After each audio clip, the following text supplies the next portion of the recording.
YSR Congress party అధ్యక్షులు Shri YS Jaganmohan Reddy గారు ఇవాళ పార్టీ ముఖ్య నాయకులు అందరితో కూడా 175 నియోజకవర్గాల సమన్వయకర్తలతో సమావేశమై ఇవాళ మా అందరికీ కూడా రేపు జరగబోయే స్థానిక సంస్థల ఎన్నికలైతే కానివ్వండి, లేకపోతే ఎన్నికల అధికారులు ఏదైతే ఎస్ఐఆర్ గురించి ఏవైతే ప్రక్రియ మొదలుపెట్టారో దాని అన్ని అంశాల గురించి కూడా దశాదిశ నిర్దేశించడం జరిగింది. ఇవాళ ఒకే అంశం చెప్తా ఉన్నా, ఈ 2 సంవత్సరాల ఈ తెలుగుదేశం పరిపాలన ఒక వెన్నుపోటు పరిపాలనగా అభివర్ణిస్తూ ఉన్నాం.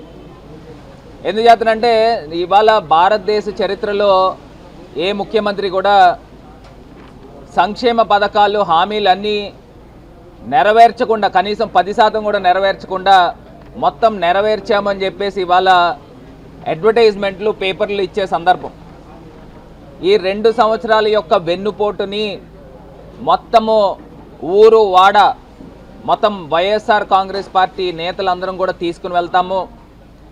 ఈ ప్రభుత్వాన్ని ఎండగట్టే కార్యక్రమము చేపట్టబోతూ ఉన్నాం. 10 రోజుల పాటు ఈ కార్యక్రమము చేపట్టబోతూ ఉన్నాము. ఖచ్చితంగా చంద్రబాబు నాయుడు గారికి ప్రజాక్షేత్రంలోనే బుద్ధి వచ్చే విధంగా ఈ కూటమి ప్రభుత్వానికి బుద్ధి చెప్పే కార్యక్రమము చేపట్టబోతున్నాం. రెండో అంశము, వీళ్ళు మహానాడు కార్యక్రమం. ఆ మహానాడు ప్రారంభమే ఎన్టీ రామారావు గారితో ప్రారంభమైంది.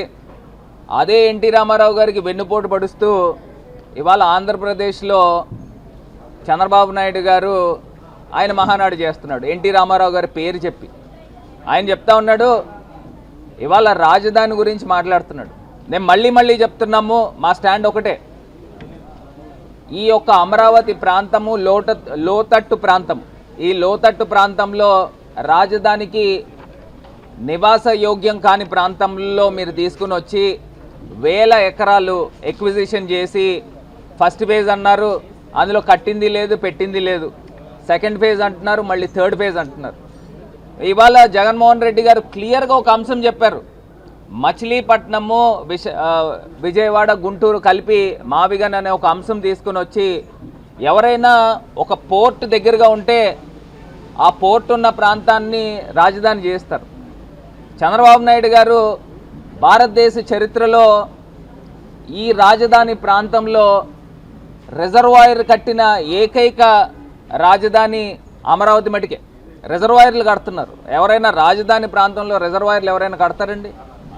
ఇవాళ పక్క రాష్ట్రంలో ఉన్న ముఖ్యమంత్రి రేవంత్ రెడ్డి గారు సాక్షాత్తు ప్రధానమంత్రి గారు ఎదురుగుండా మాకు హైదరాబాద్ దగ్గర నుంచి మచిలీపట్నానికి 10 లైన్ కారిడార్ కావాలి అని అడుగుతూ ఉన్నారు. అంటే మచిలీపట్నంకు ఉన్న ఇంపార్టెన్స్ ఏంటనేది ఆయన పక్క రాష్ట్ర ముఖ్యమంత్రి చెప్తా ఉన్నాడు. మన రాష్ట్ర ముఖ్యమంత్రికి ఆ మాత్రం కూడా అవగాహన ఉండట్లేదు. ఆశ్చర్యం అనిపిస్తూ ఉంది. ఇప్పుడు మచిలీపట్నం ప్రాంతము నియరెస్ట్ పోర్ట్ హైదరాబాద్కి.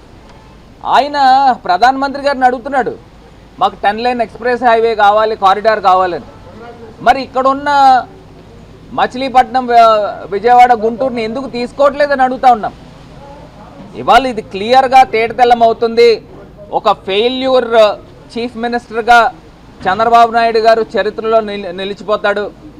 16 సంవత్సరాలు ఆంధ్రప్రదేశ్ రాష్ట్రానికి ముఖ్యమంత్రి చేస్తూ ఇవాళ ఆంధ్రప్రదేశ్ ప్రజలందరినీ కూడా నట్టేటి ముంచే కార్యక్రమము ఇవాళ జరుగుతూ ఉన్నదనేది ముమ్మాటికి నిజం.